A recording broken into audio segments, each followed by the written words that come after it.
있습니다. 12절로 19절까지 12절로 19절까지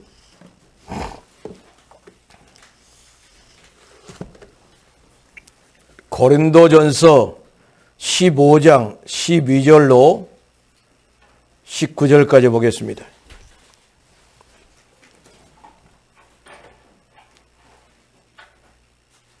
제가 봉독을 하겠습니다.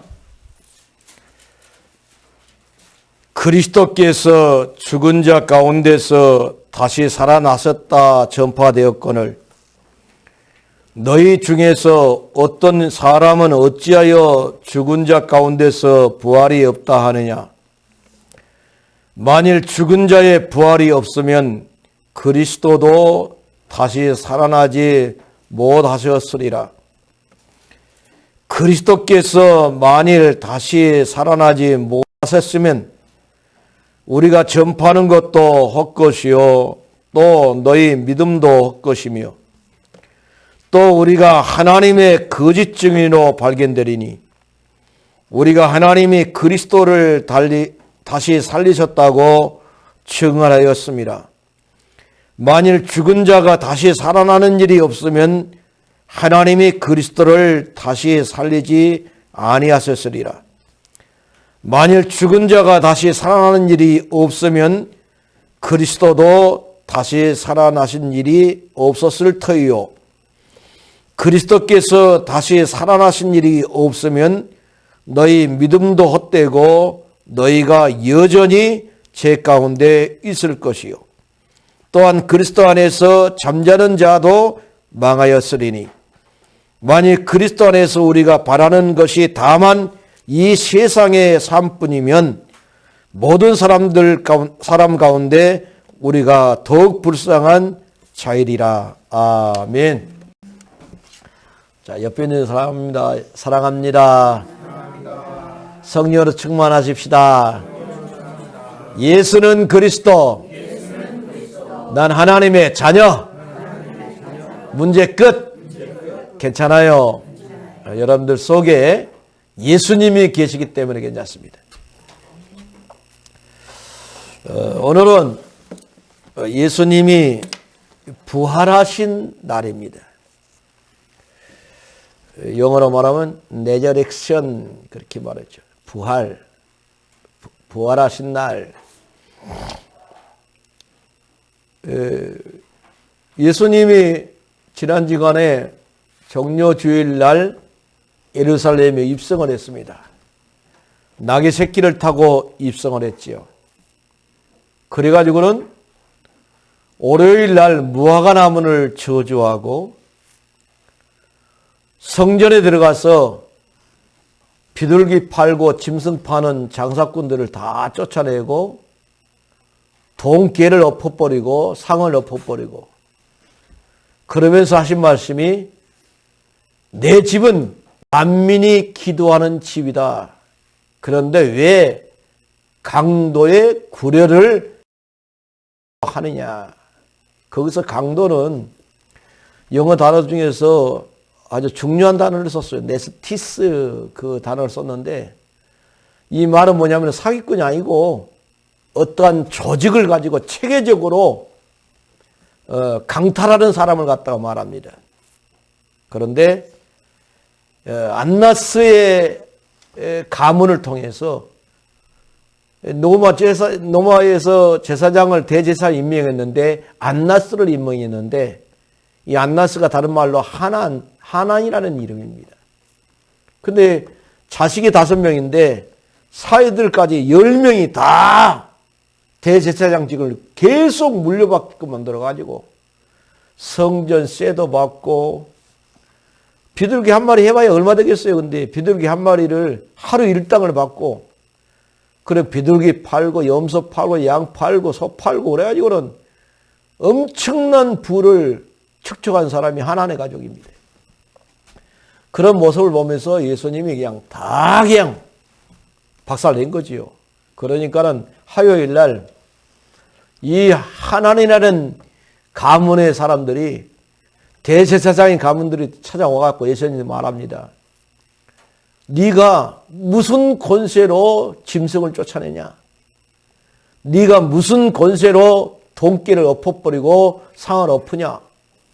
그러면서 예수님께 따집니다.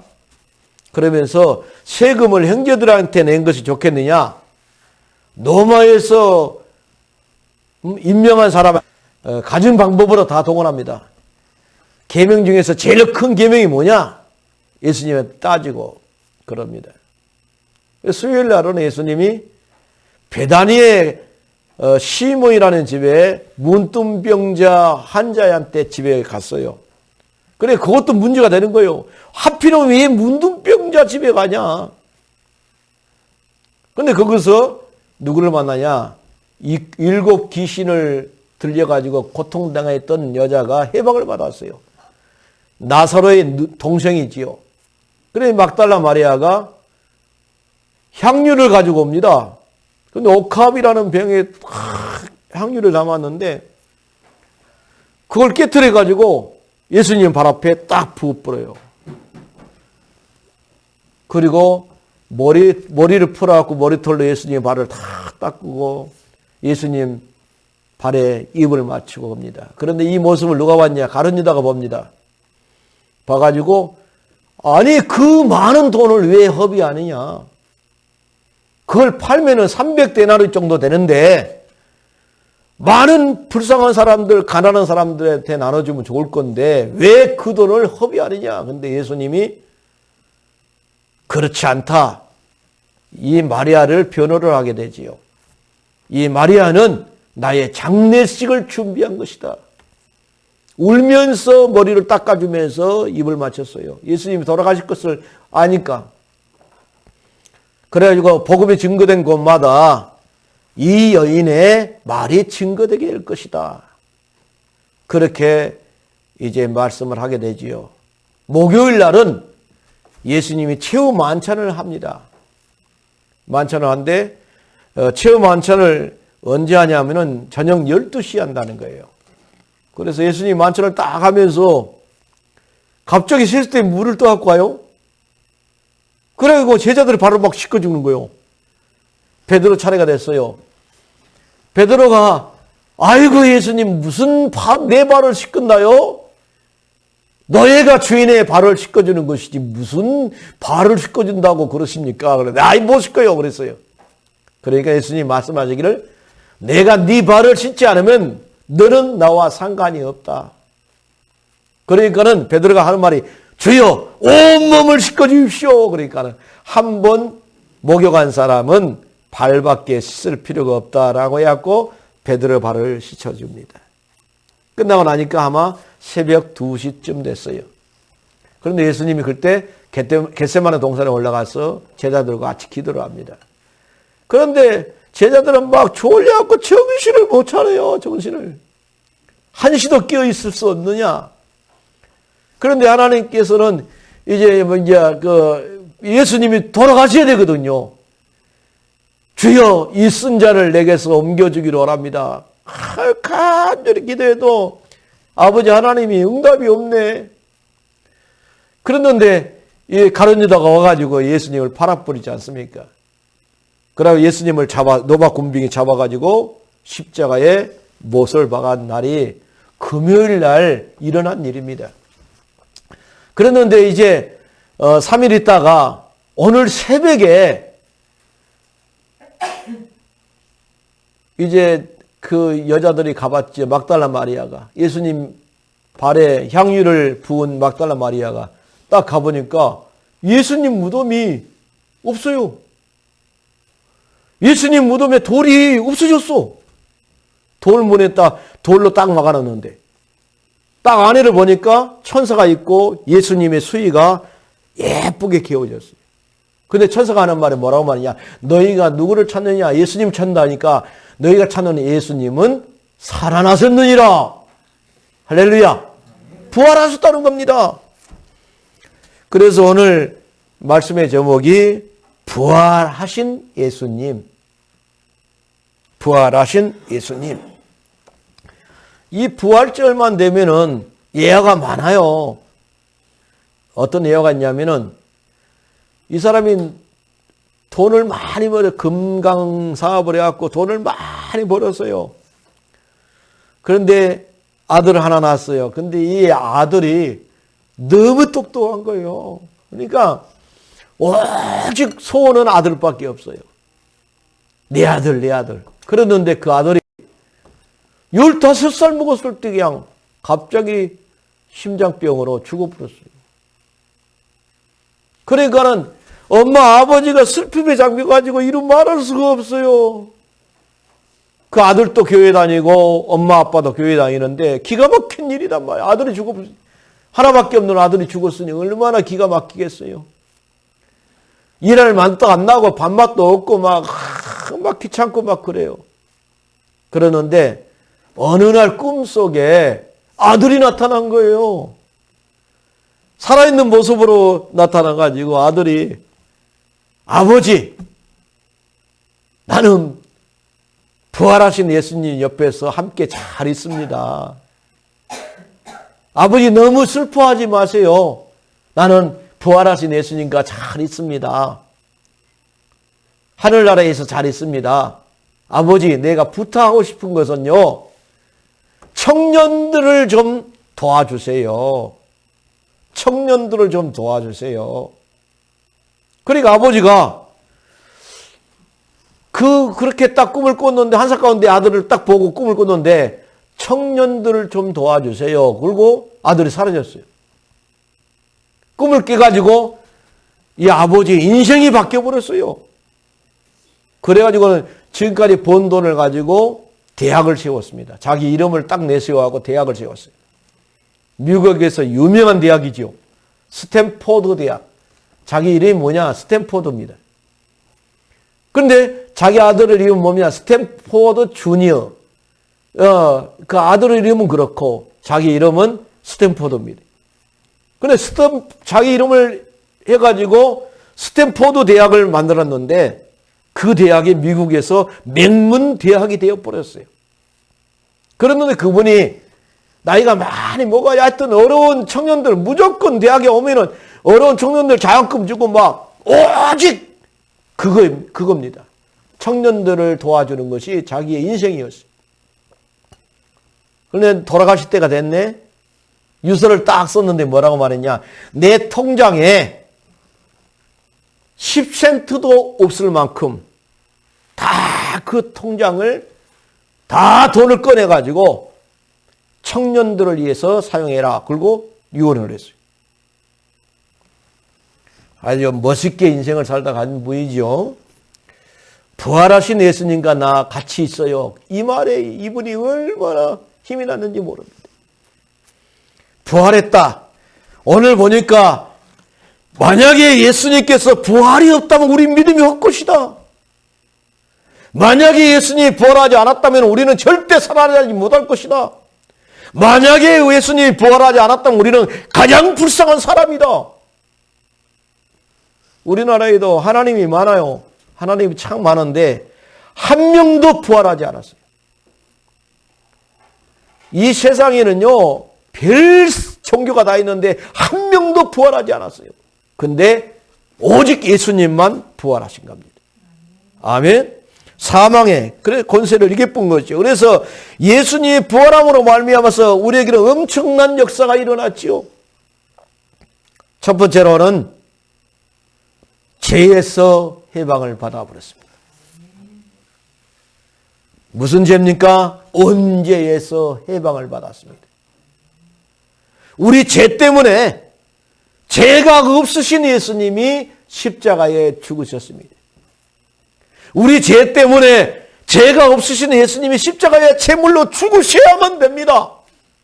얼마나 고통스러웠으면 엘리 엘리 라마 사박다니 엘리 엘리 라마 사박다니 어찌하여 아버지여 아버지 어찌하여 나를 버리시나이까 라고 간절히 부르짖어도 아버지 하나님이 응답할 수가 없는 거예요. 왜? 죄 없는 예수님이 돌아가셔야만이 우리가 죄에서 해방받기 때문에.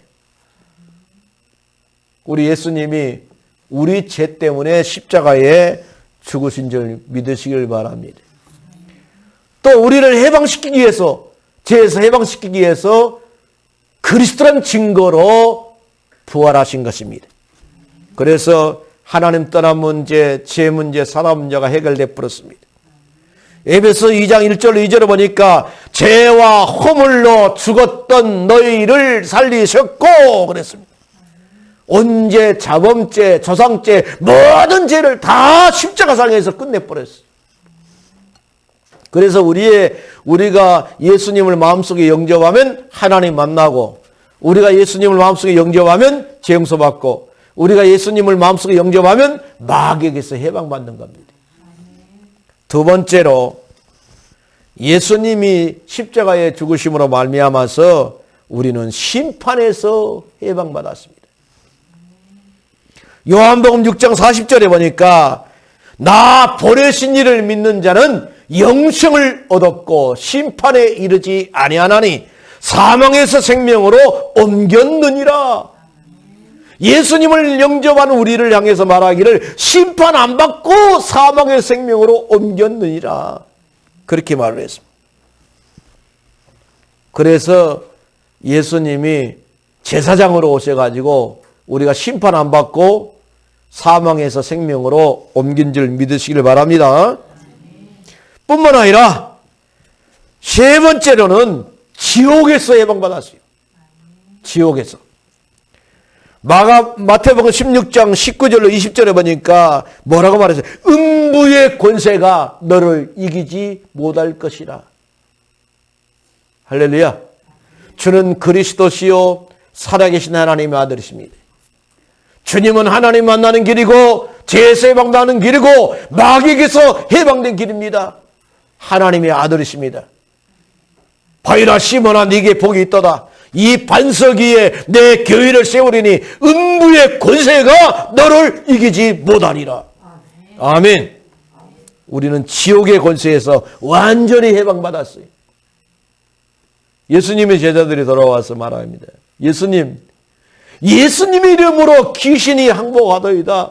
너무 좋아가지고 예수님 이름으로 병자가 일어났습니다. 너무 좋아하고 하니까 예수님께 말씀하시기를 귀신들이 항복하는 걸로 기뻐하지 말고 너희 이름이 하늘나라의 생명책에 기록된 걸로 기뻐하라. 아멘. 그렇게 말씀했습니다. 네 번째로는 예수님이 십자가에 죽으시고 부활함으로 말미암아서 사단의 권세에서 해방받아 버렸습니다. 요한일서 3장 8절에 보니까 하나님의 아들이 오신 것은 마귀의 일을 멸하려 하심이니라. 그렇게 말했어요. 이 마귀가 얼마나 사주팔자가 운명이라는 함정과 틀과 올무를 가지고 우리를 넘어뜨립니까? 거기에서 해방받을 수 있는 길이 예수님이 부활한 사건을 믿는 것입니다. 예수님이 부활한 사건을 믿고 영접을 했더니 사단에게서 해방받고 지옥에서 해방받고 심판에서 해방받고 죄에서 해방받아서 로마서 8장 1절 그러므로 그또 예수 안에 있는 자에는 결코 정죄함이 없나니 생명의 성령의 법이 죄와 사망의 법에서 너를 해방하였음이니라. 아멘. 그렇게 말했습니다. 근데 그 예수님이 그리스도란 증거로 부활했습니다. 언제가 없는 예수님이 그리스도란 증거로 부활하고 심판주 되신다는 사실을 되신다는 것을 알기 위해서 예수님이 부활하신 겁니다. 그래서 모든 인류가 죽고 살고 또 그 다음에 백보자 심판을 하는데 백보자 심판 때에 불신자나 불신자 이런 사람들을 예수님이 심판하신다라고 말했어요. 우리는 천국에서 승리한 줄 믿으시길 바랍니다. 사단을 이겼다는 증거로 예수님이 부활하신 거예요. 부활의 예수님이 우리 마음속에 계십니다. 살아계신 주 예수 내 마음에 살아계시네 늘 살아계시네. 아멘. 우리 김명우 집사님 마음속에 우리 여성의 마음속에 내 마음에 살아계시네. 늘 항상 살아계신 주님인 줄 믿으시길 바랍니다. 기도하겠습니다. 고마우신 하나님 아버지 감사합니다. 구원은 언제 자범죄, 조상죄에서 해방받는 것이고, 구원은 사단의 권세에서 해방받는 것이고, 구원은 죄가 용서받아서 하나님 만나는 것입니다. 구원받은 하나님의 귀한 일꾼들이 오늘 예배를 드리면서 부활하신 예수님에 대해서 들었습니다. 내 마음속에 계신 예수님은 부활하신 예수님이신데, 그 예수님은 내 죄 문제 끝내버렸고, 그 예수님은 내가 심판받을 문제를 끝내버렸고, 지옥의 문제를 끝내버렸고, 마귀의 문제를 끝내버렸다. 그 예수님은 내 마음속에 항상 살아계신다. 이 믿음을 가지고 날마다 승리하게 부족함이 없도록 역사해 주옵소서. 예수님의 거룩하신 이름으로 기도드리옵나이다. 아멘. 성찬식을